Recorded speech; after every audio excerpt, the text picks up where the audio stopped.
우리가 이제 성경에 보면은 죽었다가 살아난 분들의 이야기가 많이 나오죠. 그래서 우리가 열왕기상 17장에 가서 보면은 이제 사렙다 과부가 나오는데, 이 사렙다 과부는 아시다시피 이스라엘이 3년 반 동안 기근이 임할 때 엘리야가 그리 시내가에 있다가 이제 사렙다 과부의 집에 들어가게 되죠. 거기도 역시 기근이 임해서 마지막 남은 곡식가루와 기름을 해서 떡을 만들어서 이 과부의 아들과 과부가 먹고 이제는 굶으려고 그랬어요. 근데 이제 그걸 엘리야에게 사렙다 과부가 바치죠. 그래서 이제 하나님께서 그 가정에 축복해 주시는데 이 가뭄이 끝날 때까지 곡식이 끊어지지 않고 기름병에 기름이 마르지 않도록 축복해 주셨습니다. 그런데 그 집 아들이, 과부의 아들이 죽었어요. 그러니까 이 과부가 좀 굉장히 마음이 복잡해졌습니다. 내가 하나님의 종을 잘 모셨는데 그 찾아오는 것은 아들 하나밖에 없는 아들의 죽음인가, 뭐 이런 생각을 품게 됐죠. 그래서 그 아이를 갖다가 다락에 올리고, 그 다음에 엘리야가 그 아이 위에 이제 엎어져서 기도할 때 죽은 아이가 살아나는 이런 기적의 역사가 열왕기상 17장에서 나옵니다. 열왕기하 4장에는 여러분들 수넴 여자가 나와요. 이 여자가 굉장히 부자 여자고 또 아주 이 집이 굉장히 잘 사는데 엘리사는 갈멜에 살았어요. 갈멜에서 수넴이라는 도시 올 때마다 이 수넴 여자가 자기 집에 조그만 다락방을 만들고 이 엘리사를 머물게 했고, 또 엘리사에게 필요한 것을 먹을 것을 공개한 이런 훌륭한 여인입니다. 근데 이 여인이 아이가 없었어요. 그래서 엘리사가 하나님의 축복을 간절히 간구해서 이 집에 아기가 생겼습니다. 근데 아기가 한 7, 8살 됐을 때 머리가 아프다 그러더니 금세 아기가 죽은 거예요. 이 여자가 너무 낭망했습니다. 그래서 갈멜에 가서 엘리사한테 말했더니 엘리사가 쏜살같이 와서 이 아이 위에 누워서 기도하면서 아이를 살려냈습니다. 이처럼 엘리야도 기도할 때 죽은 아이가 살아났고 엘리사도 기도할 때 죽은 아이가 살아났습니다. 또 예수님께서 이제 죽은 자를 살린 게 우리가 한 3가지가 나오죠. 첫째는 회당장 야이로의 딸, 12살 난 딸 아이를 마태복음 9장에 보면 살립니다. 그 다음에 우리가 아는 대로 이제 그 나인성 과부의 아들, 이 청년이었어요. 청년 때 죽습니다. 살립니다. 그 다음에 우리가 잘 알고 있는 요한복음 11장에 나오는 죽은 나사로, 40세가 됐다 그러죠.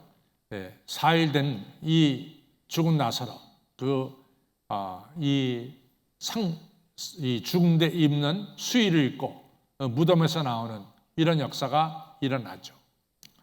그 다음에 우리가 사도행전으로 가게 되면은 사도행전 9장에 베드로가 도루가라고 하는 여인을 살려내는 것을 알 수 있습니다. 이처럼 성경에 보면 죽은 자가 살아나는 이러한 사건이 많이 있어요. 그런데 우리가 이제 한 가지 알고 있는 것은 이 죽은 자가 살아나서 하나님께는 죽은 자를 살리는 능력이 있다, 이것을 갖다 확실히 보여주셨죠. 그런데 이 죽은 자가 살아나서 어느 정도까지 살다가 때가 됐을 때 다시 모두들 죽게 됐습니다. 그런데 우리 예수님의 부활은 조금 다르죠. 예수님의 부활은 우리의 죄를 대신 지시고 십자가에 달려 죽으셨어요. 그래서 성경은 우리 예수님께서 숨을 거두신 것을 갖다가 정확하게 표현하고 있습니다. 그러다가 죽은 지 3일 뒤에 우리 예수님께서 무덤 권세를 이기시고 부활하셨습니다.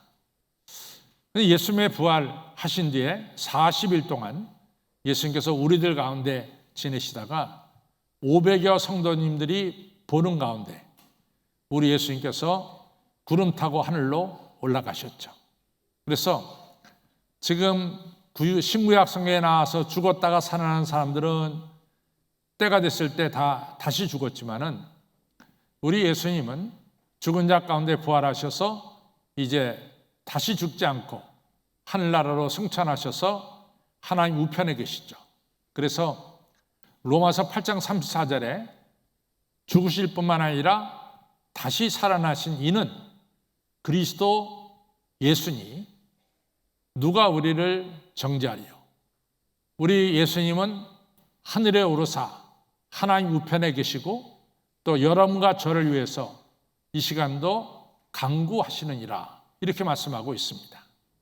그래서 하나님, 우리 예수님은 부활하신 뒤에 지금도 살아계셔서 하늘나라에서 여러분과 저를 지금도 다스리고 있고, 오늘 우리가 읽은 에베소서 1장에는 하나님 우편에서 우리들을 다스리고 계시다 이렇게 말씀하고 있습니다. 이렇게 부활하신 예수님에 대해서 제가 3월 31일이 부활주일이었고 또 4월 7일이 부활하신 두 번째 주일이었고 오늘 4월 14일이 부활하신 세 번째 주일인데, 제가 부활주일날 설교한 내용 또 지난주일날 설교한 내용은 우리 장로님께서, 손장로님께서 기도 시간에 다 말씀하셨습니다. 우리가 예수님 부활로 말미암아 여러분과 저에게 주어진 축복은 뭐냐면, 우리는 죽음을 두려워하지 않습니다. 죽음 넘어 영원한 생명이 있음을 우리는 예수님을 통해서 확실하게 가지게 됐고, 또 부활하신 예수님이 베드로를 변화시켰어요. 사도 바울을 변화시켰어요. 우리를 변화시킵니다. 그것이 부활하신 주님의 역사입니다. 또 여러분과 저로 하여금 우리가 베드로전서 2장 9절에 잘 알다시피 우리는 택하신 족속이고 왕같은 제사장이고 또 하나님의 거룩한 나라고 하나님의 소유된 백성이 됐어요. 그래서 우리는 하나님의 국류를 받게 됐고, 나아가서 이런 하나님의 아름다운 더, 우리를 거룩하게 하고 우리를 영원히 살리는 하나님의 뜻을 선전하도록 여러분과 저를 세워주셨습니다. 그리고 4월 7일 날, 지난주일 날 우리가 죄로 말미암아 사실은 하나님의 영광을 볼 수 없게 되었죠. 그런데 우리가 예수님으로 말미암아 우리가 죄 사함 받고 부활하신 예수님을 만나게 된다는 것은 바로 영광의 하나님을 뵙게 된다는 것이죠.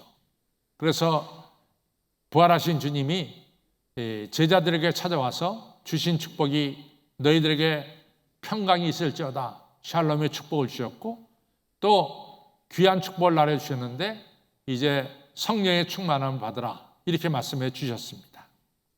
그래서 오늘은 이 부활의 축복 중에 세 번째 이야기가 되겠습니다. 부활하신 주님이 우리에게 주는 세 번째 축복의 이야기는 뭘까? 오늘 우리가 에베소 1장 17절에 우리 하나님께서, 하나님 아버지 우리들에게 지혜와 계시의 정신을 허락하여 주셔서 첫째 하나님을 알게 하시고 또 우리의 마음의 눈을 밝히셔서 우리를 향한 하나님의 뜻을 알게 하며, 또한 여러분과 저가 우리 주님을 더욱더 알기를 간구하는 이런 말씀이 나오고, 또 여러분과 저가 하나님의 능력이 얼마나 크게 우리에게 임하는지를 알기를 원합니다 라고 하는 이 사도 바울의 기도가 오늘 우리가 읽은 에베소서 1장 17절, 18절, 19절을 통해서 있습니다. 오늘 이 시간 베드로의 기도처럼, 이 사도 바울의 기도처럼 우리 하나님께서 여러분과 저에게 지혜와 계시의 정신을 주시기를 바랍니다. 또 하나님의 마음을 우리가 품어서 오늘 부활의 주님을 믿는 우리에게 내려진 세 번째 축복이 무엇인가? 세 번째 축복을 우리가 다뤄보겠습니다. 우리가 마태, 마가, 누가복음을 보는데 마태, 마가, 누가복음의 주제가 뭐냐? 주제가 뭐냐 할 때 주제는 하나님의 나라입니다. 그래서 마태복음에도 마가복음에도 누가복음에도 하나님의 나라가 우리에게 임하는 것에 대해서 말씀하고 있어요. 그러면 우리 예수님께서 제일 처음 한 설교가 마태복음 4장 17절에 나오는데 회개하라 천국이 가까웠다. 이거 첫 번째 설교예요. 또 우리가 잘 아는 대로 마태복음 5장, 6장, 7장은 산상수훈인데 산상수훈을 시작하면서 예수님이 첫 번째 한 말씀이 뭡니까? 심령이 가난한 자는 복이 있나니 천국이 저희 것이며 라고 해서 하나님의 나라에 대해서 말씀하고 있습니다. 그러면 부활하신 예수님이 오늘 우리에게 주는 세 번째 축복은 뭘까? 그것은 바로 우리 안에 하나님 나라가 세워지는 거예요. 그것이 바로 우리 부활하신 예수님께서 우리에게 주시는 축복입니다. 사실은 예수님께서 수많은 기적을 베풀 때 사람들이 수없이 따르면서 예수님에게는 바로 하나님의 역사가 나타남을 다 믿었어요. 그래서 수많은 사람들이 예수님을 따랐습니다. 왜냐하면 예수님 말씀에 풍랑도 잔잔해지고 예수님 말씀에 모든 병들이 다 떠나가고 온전하게 되니까 바로 예수님 말씀 속에는 하나님의 역사가 그 안에 있음을 사람들이 다 느꼈어요. 그래서 하나님 나라가 바로 이 자리에 왔다 이렇게 예수님 말씀하셨을 때 많은 사람들이 그것을 받아들였어요. 그래, 하나님의 역사가 아니면은 저 파도와 저 풍랑이 잠잠해질 수도 없는 것이고 하나님의 역사가 아니면 귀신 들린 사람이 온전해질 수도 없는 것이고 하나님의 역사가 아니면 오병이어로 5,000명을 먹는 이런 기적의 역사도 일어나지 않는다. 이러한 기적이 일어나는 것은 바로 전능하신 하나님의 역사가 예수님을 통해서 일어나고 있음을 사람들이 느끼고 믿었습니다. 그래서 수많은 사람들이 예수님을 따른 거예요. 그런데 이 예수님이 이같이 죄인이 돼가지고 십자가에 달려 죽는 거예요. 그러니까 사람들이 다 이상한 거야. 아니, 하나님의 능력을 지닌 자가 어째서 흉한 죄인이는 십자가 지고 고고다산에 올라가서 양손과 양발에 대못 박히시고 십자가에 달려 죽느냐 말이지. 이해할 수가 없다 이거죠. 그래서 예수님 십자가 달렸을 때 사람들이 뭐라고 말합니까? 당신 하나님의 아들이라면은 거기서 뛰어내릴 수 있잖아. 한번 뛰어내려 봐. 또 사람들은 우리 예수님께서 십자가 달리서 엘리 엘리 라마 사박다니 엘리 엘리 라마 사박다니 외칠 때 예수님께서 하늘에 있는 하늘의 군사를 부르는 줄 알았어요. 그래서 예수님이 십자가에서 벗어나는 줄 알았어요. 그 정도로 예수님에게서 틀림없이 하나님의 역사가 나타날 것을 사람들이 다 기대하면서 예수님의 십자가 달린 예수님을 다들 쳐다보고 있었단 말이죠. 그런데 십자가 달리신 예수님에게는 그런 역사는 일어나지 않았습니다. 여기까지 이해되는 것은 뭐냐? 악이 선을 이기는 거예요. 왜 선한 예수님이 저렇게 십자가에 달려 악인이 당하는 십자가에 달려 죽느냐 이거죠. 십자가에 달려 죽는 거기까지는 악이 선을 이기는 것으로 보였습니다. 지금까지는 예수님에게서 하나님의 나라가 하나님의 역사가 늘 일어나는 것으로 생각했는데 십자가에 달려 죽는 거기까지는 더 이상 하나님의 나라는 예수님에게서 존재하지 않는다고 생각을 했어요. 하나님의 역사는 이제 하나님의 나라는 더 이상 예수님에게 없다. 이렇게 생각했단 말이죠. 그런데 3일 만에 예수님이 부활하신 거예요. 죽은 자에서 살아났었습니다. 예수님의 무덤 앞에는 큰 돌이 있었고 그 돌을 움직이지 못하도록 임봉했고 로마 군사들이 앞에서 지키고 있었어요. 근데 큰 돌이 물러갔어요. 예수님이 누우셨던 무덤은 빈 무덤이 됐습니다. 예수님 부활하셔서 제자들에게 나타나시고 우리들에게 나타나셨어요. 예수님께서 십자가 지신 이유는 바로 여러분과 저의 죄를 대신 지시고 십자가에 달려 죽으셨어요. 그런데 예수님이 죽은 자로 끝나고 말았다면 여러분과 저의 죄가 사하여졌다라고 하는 사실을 증명할 수가 없어요. 그런데 예수님이 십자가에 달려 죽으시고 3일 만에 부활하신 그 역사로 말미암아 우리의 죄가 바로 예수님의 십자가와 함께 죽었고 예수 그리스도가 살아난 것처럼 우리도 새로운 사람으로 살아났다라고 하는 사실을 우리가 깨닫게 됩니다. 그래서 갈라디아 2장 20절에 나온 거예요. 내가 그리스도와 함께 죽고 이제는 내가 사는 것이 아니라 내 안에 그리스도께서 사는 새로운 인물이 되는 이런 역사가 일어난 거죠. 그럼 이 역사는 바로 뭐냐? 하나님의 뜻입니다. 하나님의 계획입니다. 하나님은 여러분과 저를 구원하시기 위해서 독생자 아들 예수님을 보내시고 우리의 죄를 대신 지시고 십자가에 달려 죽게 하심으로 여러분과 저를 죄악에서 건져내시고 하나님의 아들 딸로 만들어주시고 성전의 휘장이 찢어지면서 여러분과 저와 감히 예수님과 함께 전에는 죄 때문에 하나님 앞에 못 나갔는데 이제는 죄의 문제가 해결됐기 때문에 하나님 앞에 나가서 하나님을 찬양하는 하나님 백성이 되게 된 것이죠. 이것은 하나님이 계획하신 거, 하나님이 뜻하신 하나님의 일입니다. 바로 이 일이 예수 그리스도께서 부활하심을 통해서 이루어졌어요.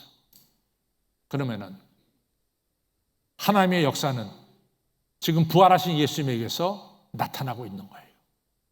부활하신 예수님에게서 하나님의 나라는 바로 보여지고 있는 것이죠. 그래서 부활하신 예수님이 우리에게 주는 것은 뭐냐? 마태, 마가, 누가가 주제로 삼고 있는 하나님의 나라가 바로 우리 가운데 임하고 있고 하나님의 나라가 우리 가운데 역사하고 있다. 이런 사실입니다. 그러면 여러분들 좀 궁금할 거예요. 목사님 자꾸만 하나님 나라 하는데 하나님 나라는 게 뭐냐? 이 근본적으로 하나님 나라는 게 뭐냐? 하나님 나라, 하나님이 다스리는 것이 하나님 나라예요. 하나님이 다스리는 것. 그 다음에 하나님 나라는 하나님의 다스림을 받는 여러분과 저가 하나님을 찬양하고 예배하고 하나님 말씀에 순종하는 것이 하나님의 나라다 그 말이에요. 저 따라서 하나님의 나라는 하나님이 다스리는 것이고 하나님의 다스림을 받는 자들이 하나님을 찬양하고 하나님을 예배하고 하나님 말씀에 순종하는 것이다. 그러면 하나님 나라가 정리가 되겠죠. 그래서 우리 교회를 가르쳐서 뭐라고 말합니까? 천국의 출장소다. 그 얘기예요. 교회는 뭡니까? 예수님의 몸된 교회죠. 여기서 우리 교회는 누가 다스립니까? 하나님이 다스리죠. 우리 교회 이 자리에 모여 있는 것은 왜 모여 있습니까? 하나님을 찬양하기 위해서, 예배드리기 위해서 모이고 있죠. 여러분과 제가 이 예배를 드리면서 어떤 결단합니까? 우리는 하나님 말씀에 순종하는 사람이 되어야 되겠다. 이런 결단을 자연스럽게 하게 된단 말이지. 그래서 교회를 가리켜서 뭐라고 말하냐면 천국의 출장소다. 천국이 이곳에 출장 왔다. 이런 얘기예요. 또 여러분과 저가 하나님을 섬기고 있고 우리 주님을 우리 안에 모시고 여러분과 저가 하나님 말씀에 순종하고 있다면 우리 안에는 뭐가 이루어지고 있어요? 하나님 나라가 이루어지는 거죠. 또 여러분들 가정에 우리 가정의 주인은 하나님이시고 우리 가정은 무엇보다 하나님 말씀에 순종하며 하나님을 예배하는 가정이다. 그때 여러분들의 가정은 뭡니까? 천국이 되는 거예요. 바로 하나님 다스리시고 하나님을 찬양하고 하나님 말씀을 순종하는 것이 천국이에요. 자, 보십시오. 예수님 십자가 달릴 때 제자들이 다 예수님 곁을 다 떠났어요. 근데 저들이 이제 부활하신 예수님이 찾아가서 다 부활신앙을 주시고 또 베드로와 이런 사람들이 성령 받고 이제 복음을 증거합니다. 사도행전 4장에 보면은 그 당시 이스라엘 사회, 유대 사회의 종교적인 문제를 다스린 자들이 누구냐면 대제사장들과 서기관들이. 이 대제사장과 서기관들이 베드로와 요한을 불렀어요. 그리고 때렸어요. 야, 너희들 내가 예수에 대해서 말하지 말라 그랬는데 어째서 너희들은 예수에 대해서 말하느냐 말이야. 때리면서 말하기를 다시는 예수에 대해서 말하면 더 심한 벌을 내가 너희들에게 내리겠어. 그러니까 다시 입 밖에 뭐 예수가 죽었다가 부활했다 이딴 얘기 하지 마라. 대제사장과 서기관들이 엄하게 베드로와 요한을 단단히 이제 말했습니다. 그때 베드로 요한이 뭐라고 말합니까? 여러분들, 대제사장들에게 말하는 거예요. 당신들 하나님 앞에서 내가 하나님 말씀 듣는 것이 옳습니까? 아니면 당신들 말 듣는 것이 옳습니까? 나는 하나님 앞에서 하나님 말씀 듣는 것이지 당신 말 듣지 않습니다. 그랬어요. 여러분, 베드로, 요한, 야고보 이런 제자들이 지금 눈에 보이는 권력은 누구예요?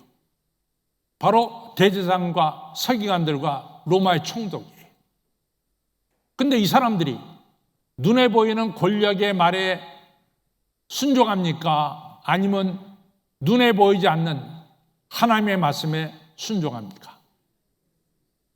하나님 말씀에 순종하는 거죠. 그러니까 베드로, 요한, 야고보는 하나님 나라 백성이 되는 것이죠. 그리고 그 안에 뭐가 이루어져요? 하나님 나라가 이루어지는 것이죠. 그렇습니다. 그래서 부활하신 예수님이 우리에게 주시는 오늘 부활 후 세 번째 주일의 축복은 바로 하나님이 다스리는 우리 교회, 하나님이 다스리는 내 삶, 하나님이 다스리는 우리 가정, 하나님이 다스리는 내 사업장이 되는 이런 축복을 받습니다. 그런데 왜 여러분들이 또 저나 이 하나님 나라 다스린다는 것에 대해서 동의도 하면서 그래, 하나님 나라가 다스리는 것 말씀을 들어보니까 맞는 것 같아, 그러면서도 100% 동의를 사실은 잘 못하고 있어요. 여기에 아주 중요한 의미가 있습니다. 중요한 의미가 있습니다. 하나님 나라는 예수 그리스도를 통해서 이 땅에 왔습니다. 하나님 나라가 왔어요. 그러나 100% 하나님 나라, 100% 하나님이 다스리는 하나님 나라는 not yet, 아직은 오지 않았어요. 이게 아주 중요한 얘기입니다. 하나님 나라는 우리에게 왔어요. 그러나 100% 하나님 다스리는 나라는 아직은 우리에게 100%로 오지 않았어요. 그것이 오늘 우리의 현실입니다. 자, 예를 들자면은 여러분과 저가 이제 이 하나님에 대한 지식이 있어요. 그렇죠? 하나님 누구시냐? 창조주 하나님이시고, 하나님은 생명의 주인이시고, 하나님은 오늘도 만물을 주관하신 하나님이십니다. 물어보면 다 대답해. 또 예수 그리스도는 누구시냐? 하나님의 독생자시고, 우리의 죄를 대신 지시고, 십자가에 달려 죽으시고, 죽은 자 가운데 3일 만에 부활하시고, 오늘은 부활하셔서 승천하셔서 예수님 우편에 계신 분입니다. 여러분과 저가 하나님에 대한 지식이 있고 또한 예수 그리스도에 대한 지식이 있습니다. 그런데 한 가지 분명한 것은 여러분과 저가 하나님에 대한 지식, 예수 그리스도에 대한 지식이 완벽합니까? 여러분과 저가 하나님을 완벽하게 알고 있어요? 예수 그리스도에 대해서 완벽하게 알고 있어요? 누가 저한테 강 목사는 40년 넘게 목회했으니까 당신은 하나님에 대해서 완전히 알고 있어? 라고 물어보면 No! 저는 그렇게 완전히 알고 있지 못해요. 제가 알고 있는 부분은 한 부분입니다. 완전하게 알고 있지 못해요. 여러분과 똑같아요. 여러분과 제가 하나님을 아는 지식이 완전하지 못해요. 그래서 고린도전서 13장 12절에 우리가 지금 거울을 보는 것 같이 우리가 희미하게 우리 주님을 보고 있습니다. 그러나 그때에는 우리가 얼굴과 얼굴을 보는 것처럼 우리 예수님을 확실하게 볼 것입니다. 지금은 내가 하나님에 대해서 부분적으로 알고 있습니다. 그러나 그날에는 예수님이 나를 완벽하게 아는 것처럼 저도 예수님을 완벽하게 알게 될 것입니다. 그것이 바로 고린도전서 13장 12절에 그날이란 뭡니까? 예수님이 재림하시는 날, 예수님이 이 땅에 다시 오시는 날, 그날을 가리키는 거죠. 여러분과 저는 예수님에 대해서 완전하게 알고 있지 못해. 그러나 여러분과 저는 지금도 노력하고 있어요. 어떤 노력을 하냐? 예수님을 아는 일과 믿는 일에 하나가 되어 온전한 사람이 이루어 그리스도의 장성한 분량이 이르도록 오늘도 여러분과 저는 하나님을 더 알기를 원하고 예수님에 대해서 알기 위해서 이 시간 예배드리고 성경 공부하고 있다 그 말이에요. 또 하나, 우리가 틀림없이 부활하신 예수님으로 말미암아 변화가 됐어요. 변화된 건 사실이야. 그렇기 때문에 이 주일날 이 시간에 모여서 예배 드리는 거예요. 변화된 건 사실이에요. 여러분들, 여러분과 저가 변화됐어요. 오늘도 여러분과 저는 예수 그리스도를 닮아가는 그런 성수의 과정에 있어요. 그렇다고 해서 여러분과 저는 완전히 그리스도의 영광을 드러내고 하나님의 영광을 드러내는 하나님의 아들과 딸이 되었느냐? 지금 No, 아직은 안 됐어요. 아직은 안 됐어요. 그러나 우리가 변화된 것은 사실이야. 자신은 절대로 변화된 것이 없다 라는 사람 손 들어보세요. 없어요. 여러분들, 정말로 우리가 변화됐대도, 변화의 과정 속에 여러분과 저가 있대도, 우리에게 권사님 한 분이 그래요. 자기 남편이 정말 새벽 기도에 이렇게 열심히 나올 줄은 몰랐다는 거야. 왜냐하면 항상 일이 많아서 늦게 들어오고 늦게까지 잠자는데 그래서 새벽 기도를 열심히 지키는 걸 몰랐다는 거지. 변화된 거야. 틀림없이 변화된 거야. 우리는 변화의 과정 속에 있어요. 그렇습니다. 우리 완벽하지 못하지만 변화의 과정 속에 있어요. 사도 바울도 마찬가지예요. 사도 바울이 로마서 7장에 이런 얘기 하잖아요. 제가요, 좀 선하게 살려고 오늘 아침에 내가 선을 행하겠다고 마음에 다짐을 했어요. 오늘 4, 5, 14일만큼은 내가 선하게 산다. 이 목표를 정하고 아침 먹고 출근했습니다. 근데 저녁에 와서 퇴근해 보니까 내가 원하는 선을 행치 않고 원치 않은 악을 행했어요.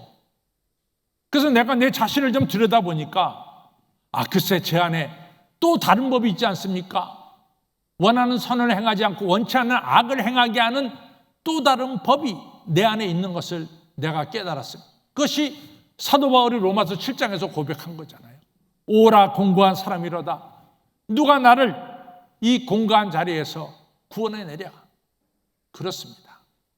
여러분과 저는 오늘도 예수 그리스도를 닮아가는 과정에 있지, 우리가 100% 완벽하게 예수 그리스도를 닮아가는 그러한 자리는, 그러한 사람은 아닙니다. 그러나 분명한 사실은 우리 예수님께서 재림하시는 날, 우리 예수님께서 재림하시는 날, 여러분과 저는 예수 그리스도와 똑같은 영광스러운 존재로 변화될 것을 우리는 알고 있습니다. 알고 있습니다. 왜? 우리 예수님께서 말씀해 주셨어요. 그날이 되면 여러분과 저는 예수 그리스도와 똑같은 영광스러운 존재가 되는 거예요. 교회도 마찬가지입니다. 제가 교회를 하나님의 출장소라고 말했어요. 천국이 있는 교회가 바로 교회죠. 근데 그렇다고 해서 교회가 완벽합니까? 오늘 우리 교회가 완벽하냐 말이죠. No, 완벽하지 않습니다. 우리 교회는 물론 하나님이 다스리는 교회지만 그래도 교회 한 부분에는 세속적이고 세상이 다스리는 부분들이 있어요.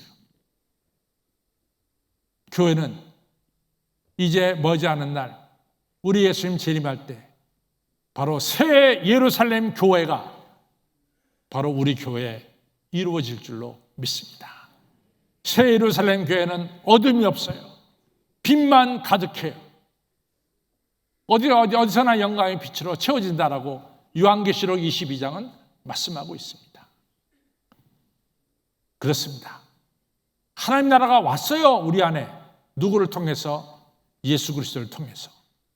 예수 그리스도를 통해서 우리는 하나님의 다스리심을 하나님의 다스리심이 아니면 죽은 예수님이 살아날 수가 없습니다.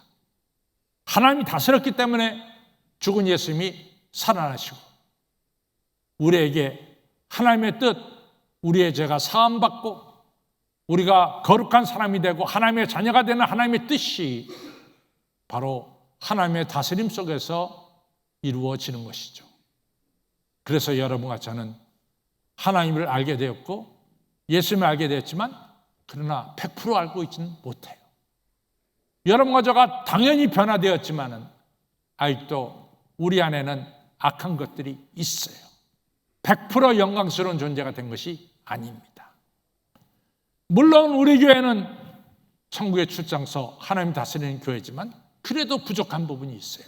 그러나 우리 예수님이 재림하시는 그날에는 여러분과 저는 예수 그리스도를 얼굴과 얼굴로 볼 것이고 예수 그리스도의 영광이 우리에게 임해서 우리는 똑같이 예수 그리스도와 영광스러운 존재가 될 것이고 또 우리 교회는 새 예루살렘 교회처럼 하늘빛이 가득한 교회가 될 줄로 믿습니다.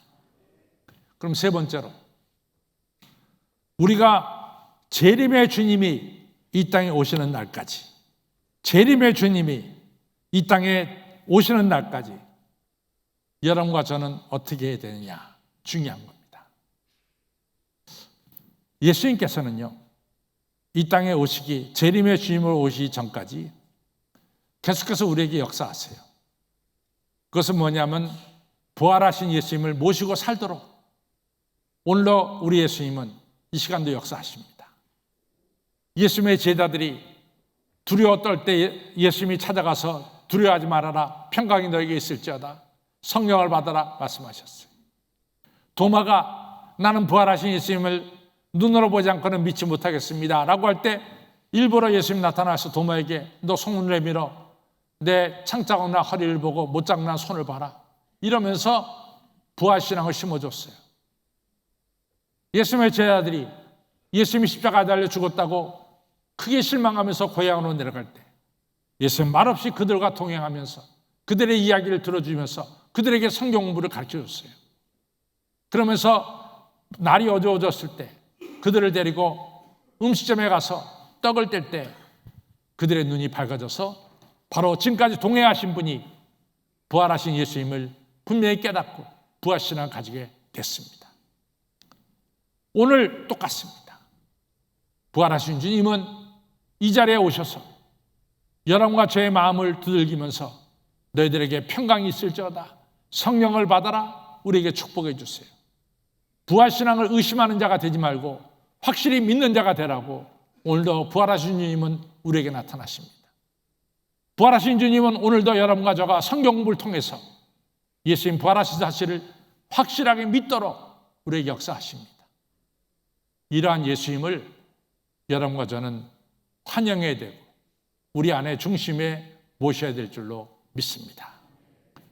참 우리 연약한 그릇이에요. 연약한 그릇이에요. 사람이 말이에요. 정말 연약하다는 걸 깨닫죠. 제가 그런 대로 건강한 체질인데 제가 한 번은 얼마 전에 우리 교인들하고 테니스를 치다가 오른쪽 다리 종아리에 쥐가 올랐어요. 그래갖고 우리 교회 집사님 그러더라고요. 목사님 쥐 올르면 운동 잠깐 안 하시는 게 좋겠습니다. 그래서 내가 그 말씀 듣고 나왔어요. 쥐, 젊었을 때 쥐요. 왜 안 올라? 쥐 오르지. 그러면 다리 이렇게 하고 쭉 하면 이게 다 풀린다고. 그런데 이게 안 풀려. 야, 참, 내 이상해. 이게 안 풀리는 거야. 딱 종아리에 뭉쳐 있어갖고 다리 찔뚝찔뚝거리면서 걷게 만든다고. 이게. 그래서 이상하다. 이게 뭐 쥐 같은 게 이렇게 뭔 다를 갖다 불편하게 만드냐. 근데 웬걸? 그게 넓적다리에 올라오는 거야. 쥐가 또 이제는. 이게 도대체 이게 쥐라는 게 뭐냐. 그랬더니 엉덩이에 올라와요. 야, 참 당황해. 여러분들, 사람은 질그릇이야. 연약한 존재야. 나이가 들면은 우리의 겉사람은 부패할 수밖에 없어요. 방장로님 제 얘기에 동의하시죠? 우리가 그렇단 말이지. 우리는 연약한 질그릇이야. 그럼에도 불구하고 우리 안에 부활하신 예수님을 모실 것 같으면 사방으로 오겨쌈을 당하여도 쌓이지 않고 답답한 일을 당하여도 낙심치 않고 핍박을 받아도 버림받지 않고 거꾸로 때림을 당하여도 망하지 않는 부활하신 주님이 우리와 함께하는 역사를 체험할 줄로 믿습니다. 저는 로마서 8장 38절 39절이 너무 좋아요. 내가 확신합니다. 사망이나 생명이나 천사자들이나 권세자들이나 현재이나 장래이나 능력이나 높음이나 깊음이나 다른 어떤 것도 내가 부활하신 주님 안에 있는 하나님의 사랑의 줄에서 절대로 끊을 수가 없습니다. 여러분과 저가 부활의 주님을 우리 안에 모시고 살 때 우리에게 주어지는 건 뭡니까? 하나님이 다스리는 하나님 나라가 우리 안에 세워지는 것입니다. 누구도 하나님 나라를 이길 수가 없어요. 누가 하나님 나라를 이기겠어요? 여러분, 질그 같은 우리 안에 부활하신 예수님을 꼭 모시길 바랍니다. 그래서 우리 안에 하나님 나라가 이루어지고 여러분들이 갖는 여러분들의 가정에 하나님 나라가 이루어지고 여러분들이 수고하는 여러분들의 사업장에 하나님 나라가 이루어지고 당연히 우리 한신교회 하나님이 다스리는 하나님 나라가 이루어지는 이러한 축복을 꼭 받으시기를 주님의 이름으로 축원합니다.